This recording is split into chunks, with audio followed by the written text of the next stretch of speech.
But I have a date. You were late this morning, so you have to stay and test my latest invention.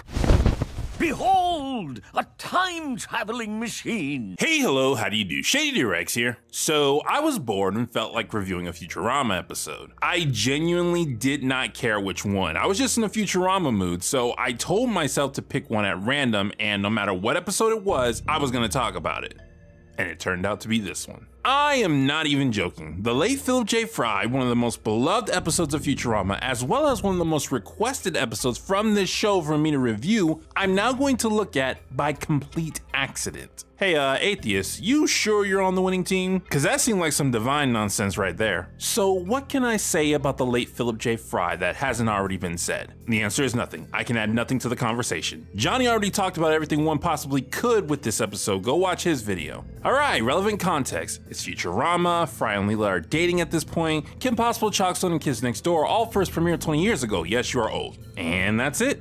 We're good to go. The episode starts with Bender being a good roommate and making sure Fry isn't woken up by his lecherous axe. Wait, no, that thing that was just said, the opposite is true. Wake up already! Huh? I'm about to get down and funky with this ladybot. Because of Bender's shenanigans, Fry is late to both work and taking Leela out to her birthday lunch. These scenes establish that Fry being late isn't a one-time thing, and the people in his life are getting sick of it. I've had it with your tardiness, Fry. But then I realized it's actually my fault for thinking you might be on time for once. Fry tries to make it up to Leela by offering to take her out to a fancy dinner, but just as he's making his plans, Bender comes in with an announcement. Tonight, he's having the Girls Gone Wildest bachelor party of all time. Who cares? I can throw up on a stripper anytime.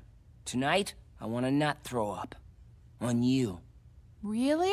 It's a stupid line, but if you know Fry, it's also really sweet. As I've said many times in previous videos, Fry has consistently given up great treasures for simple pleasures. He's being genuine when he says he'd rather be with Leela than go on an unforgettable once-in-a-lifetime party. With Fry declining the invitation, Bender grabs the professor as his wingman, setting up the story for later. Speaking of later, that's when the next scene takes place. Fry got Leela a card for her birthday and is trying to figure out what to write in it. Gah!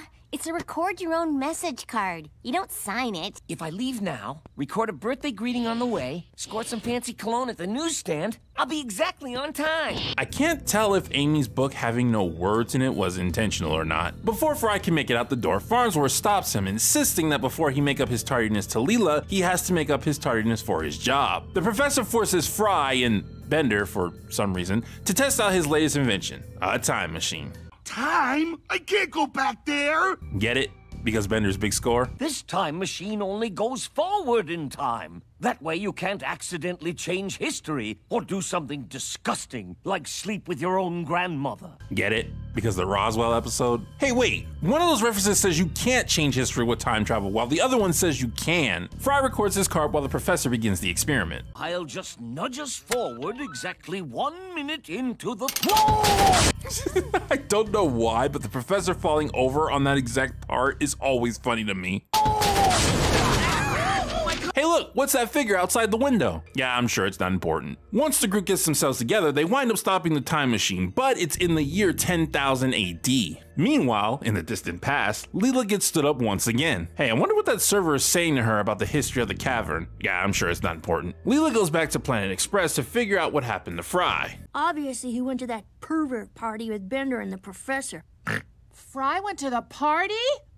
It is a lot more difficult than you think to snort on command. We interrupt Hypnotoad on Ice to bring you breaking coverage. Not Hypnotoad on Ice! The Planet Express team find out via television that everyone at the party died except the host, making it very convenient for a misunderstanding. This causes Leela to both break down in tears and be filled with rage. Meanwhile, in the future, Fry, Bender, and the professor try to think of ways to solve their problem. Say, I wonder what that book Bender's burning says. Yeah, I'm sure it's not important. I've got it. We can't go back in time, but we can keep going forward until people invent the backwards time machine. And so, through a montage and some gags, 1/3 of the Planet Express team time travel forward looking for a backwards time machine. Now, if you look at the civilizations they come across, some of them are very regressive. This leads me to a theory I've had for quite some time. When the show Disenchantment came out, a lot of people had the theory that it took place in Futurama's past. When an episode showed this clip of Fry and Company in the time machine, that confirmed that it did take place in the same universe as Futurama. Shoot, even in the same location, since Farnsworth's machine never moves through space, but it never confirmed what time. Given that Disenchantment doesn't line up with Futurama's history, which is basically just our own real life history, and given the inconsistencies in technology of Disenchantment, I'm thinking Disenchantment took place after the year 3000 rather than before. Yeah, I guess I'm looking for Farnsworth Boulevard. Back in the past, Leela has taken over Planet Express and has turned it into a thriving business. However, despite her great life, she has a longing that she can't seem to fulfill. That's not going to stop her from trying, mind you.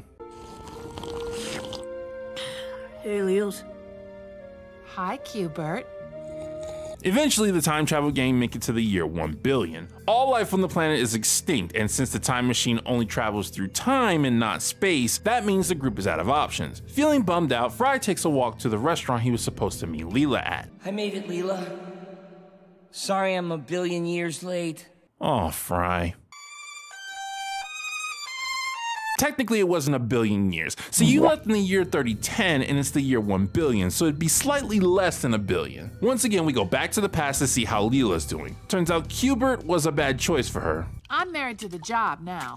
I used to think there was someone for me, but ow! How broken is your body that a card was able to knock you over?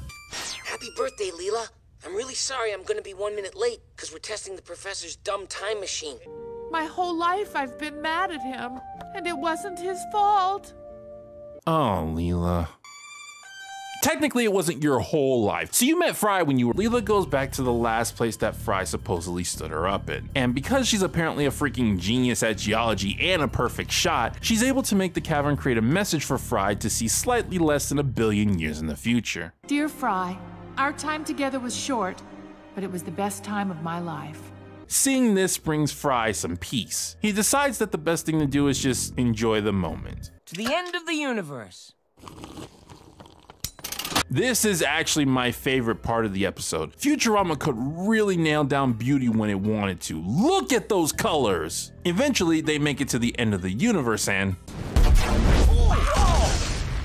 It's a second Big Bang. It appears this universe is exactly identical to the old one. Wait a minute. Previously on Avatar. Tell me what brings you to the future. Oh, well, I wanted to meet Shakespeare and I figured that time was cyclical. Nope. Straight line. Fry lied to that guy. The time travelers figure out that all they have to do is keep going forward until they hit the right year. Then they won't really be in their universe, but it'll be close enough. 30 seconds, and here we...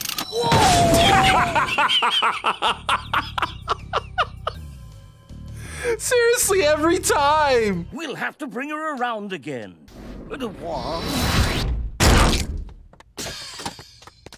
Pow! We took care of the time travel paradox. Being back in the correct year, Fry runs to make his date with Leela. I have to admit, I was afraid you wouldn't make it. That was the old Fry.